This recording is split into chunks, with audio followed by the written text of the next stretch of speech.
actually stand in frame this time, so don't go past this. Alright. Hey guys. So I have pre-recorded my presentation because I am feeling under the weather. I'm a little nervous that I might not have a voice tomorrow or that it might get worse, and no one wants to stay for the final exam period, so this was my solution. I hope you enjoy the pictures. They're all of me or pictures that I have taken. I'm gonna start off strong. I did wear this as a first day of school outfit. I also wore this, but it was accessory day, so it was a fun day. But when I was in grade school, whenever I was asked what I wanted to be when I grew up, I always said a teacher. I love my teachers, and I was like, why wouldn't I want to be just like them, right? Well, I got to high school, and I realized that teachers don't make a very high salary, but I knew I wanted to help people. I loved to volunteer, and I knew I wanted to work with children. So my sophomore year of high school, I took my first college level psychology class. It was just an intro to psychology.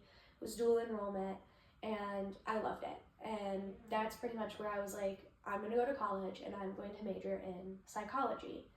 And then my junior year of high school, I secured a job at a daycare.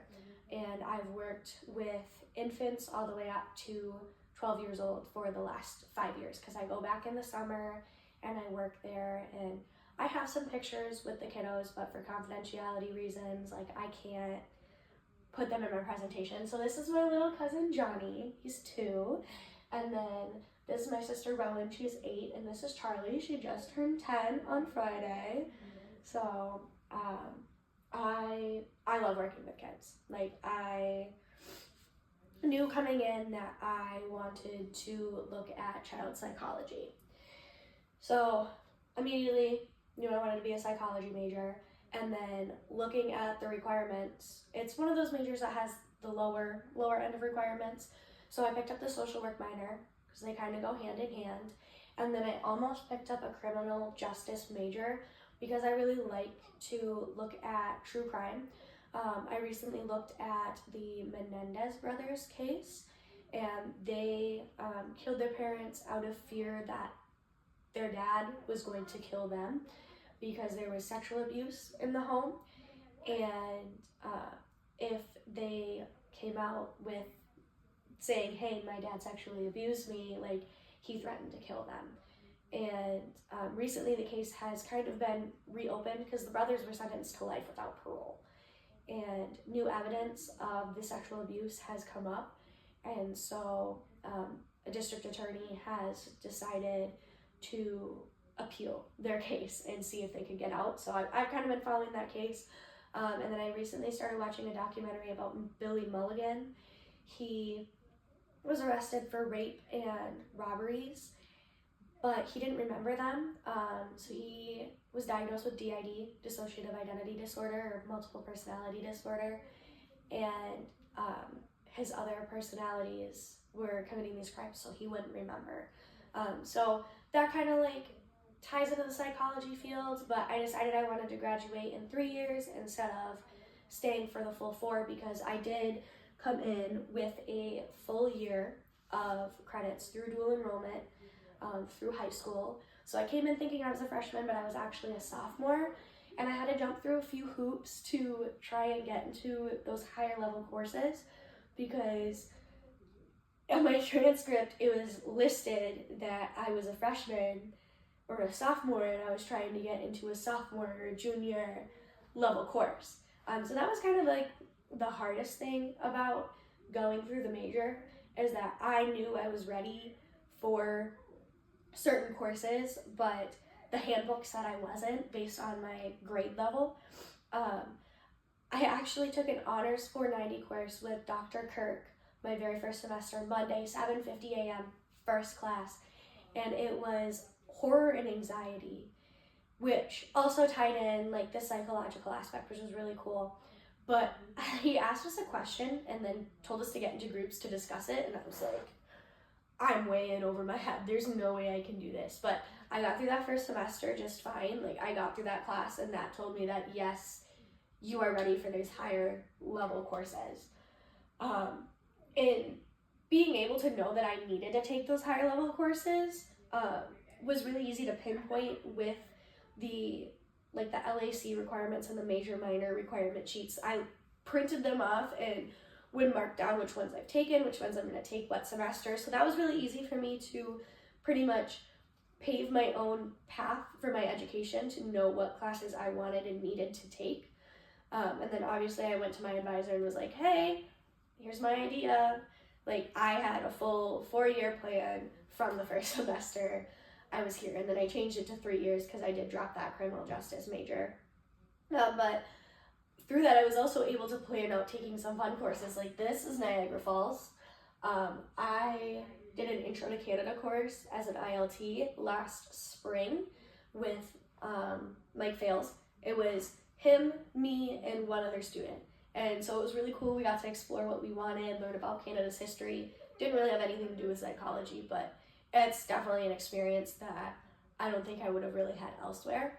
And then this is also a service learning trip with Mike Fales. And I wish I had done more volunteer stuff while I was here, but it also goes along with me just wanting to help people. I did a lot of volunteering in high school, and now I do a lot of work, and I wish I would have made more time to go on more service learning trips. Speaking of classes and what I've learned, what I feel I've gotten good at, what has stood out, biopsych and stats has definitely stood out, and I am not a science or math girly. My childhood best friend, she went to tech, she's going to be an engineer, she's STEM. Do not put me in that. Keep me in the social sciences, because the brain chemicals, no. I have definitely leaned more towards the social work stuff, especially like social work policy, case management, being able to advocate for clients and people who need help, helping people. That's what I want to do. I also liked like abnormal psych and counseling in psychotherapy. I liked learning about the different mental health issues and the diagnoses, but I don't think I could ever see myself being a therapist who has to place a diagnosis on a client for insurance purposes. I don't like labels. I feel like you get stuck with a label and you feel like you're in this little box.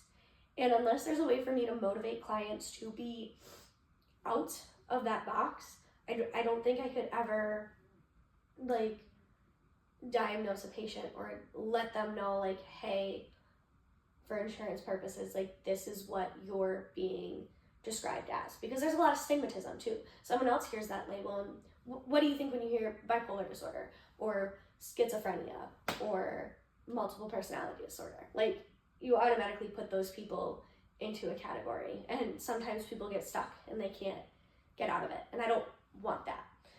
So the class that stood out the most to me, that has been like the most beneficial essentially, is development across the lifespan.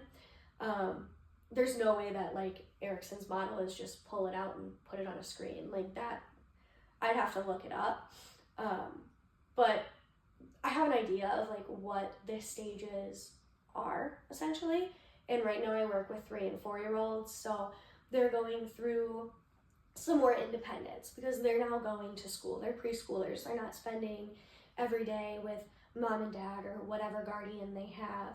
And they're learning social skills, and they're having some self-exploration of what their boundaries are, what their abilities are, and how they're applying that to the real world as opposed to just being at home kind of thing. So speaking of my 3 and 4-year-olds, this was me last spring. I was very sad to leave my kiddos, but my practicum, so I work as a substitute assistant teacher for Head Start. My role though, compared to my title, is a little bit different. I work more as like a classroom aide, but I can't be hired as a classroom aide because I can't be there for the exact hours that a classroom aide is. So I pretty much just go in whenever I can and help the teachers, help the students. And Head Start has allowed the most growth, I think, for me throughout this whole process, because I went from working at a daycare where these parents were able to pay for their kids to go, as opposed to Head Start, which is families that are below the poverty line. They're low income, there's food insecurity. Some of these kids are foster kids, some of them are living with grandparents, some of them have parents who are in the prison system. Like, it is so eye-opening to see the different levels of behavior issues, communication abilities, like, and some days it is so draining, but being able to be there and see that progress throughout the school year is so worth it. And showing them that they can communicate for themselves and teaching them what is right versus wrong. Like, should we hit our friends? No. Should we bite our friends? No. What can we do instead? We can communicate. And it's been amazing. So future plans, not really sure, I'm gonna be honest. I know I want to go back to the UP. These are some beautiful waterfalls in the UP. I love it up there. But I think the most difficult thing is actually finding somewhere that I like to work. I've thought about teaching again, but like I said, there's not a lot of high salary pay. You're only working 8 or 9 months out of the year, and I'm used to working 2 jobs, but I don't want that for the rest of my life. But I know I want to work with kids, for sure.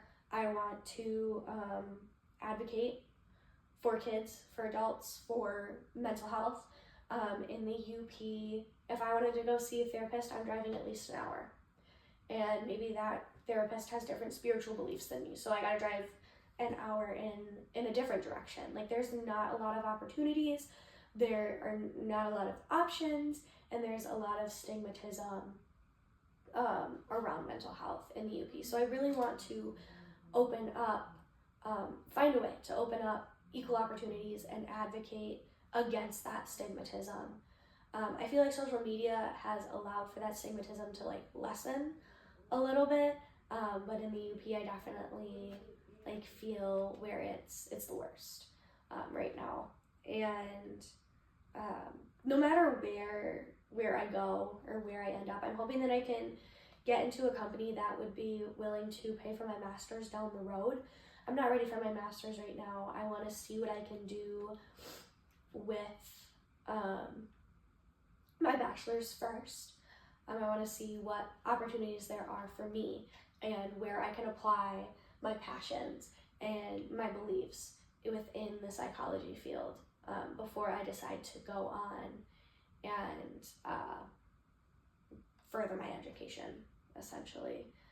So hopefully I'm in class, but if not, you can absolutely email any questions to me. Maybe I'll have a voice and we won't need this video at all. Yeah,